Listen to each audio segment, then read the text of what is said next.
So, share ko lang na kapag minsan, kailangan kong gumawa ng content about this camera and nagre-rely ako ulit sa aking iPhone sa pag-shoot ng videos. So, alam naman natin na kapag front camera, hindi masyadong kagandahan yung quality ng nare-record niya. Kaya mas best pa rin yung paggamit ng back camera. E ang kaso, sa back camera naman, hindi natin ma-monitor yung sarili natin. Kaya napaka-useful nitong maliit na monitor na to. And this is the Shimball CP5 Mini. And napakadali lang niyang gamitin at napakaliit lang niya. So, ayan, sa sides, makikita natin yung kanyang mga buttons. We have the power button, the aspect ratio button, the rotate button, and yung pinaka-importante din, yung shutter button. And then, sa baba naman, makikita natin yung kanyang Type-C charging port and meron din siyang hole for lanyard. So, i-turn on na natin. So, long press lang natin yung power button, and then automatically, magte-turn on na yan. And also, meron din additional function itong power button. So, kung mag-shoot ka sa labas na sobrang liwanag, pwede mo siyang i-adjust by pressing the power button.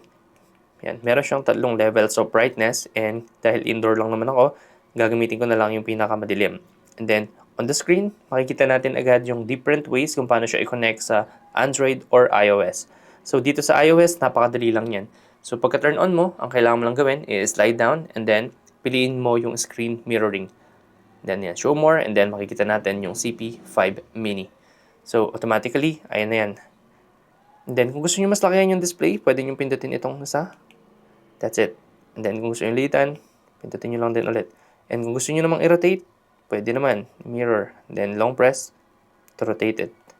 Diba? Napaka-useful. So, long press nyo lang to rotate, and then single press to mirror the display.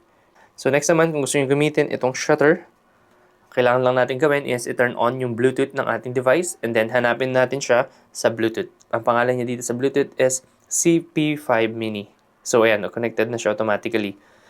Okay, so pwede na natin gamitin yung back camera. Okay, and then, iharap na natin sa sarili natin. Okay. Okay, so ayan, napakadali nang i-adjust nung framing mo, tapos na monitor mo pa yung sarili mo. Higit sa lahat, mas maganda na yung quality ng videos mo. At ang maganda pala dito is, pwede mo rin siyang itikit sa magnet. Just like this one. Ayan. Ayan. So, pwede siyang idikit sa magnet. So, napakaganda, di ba?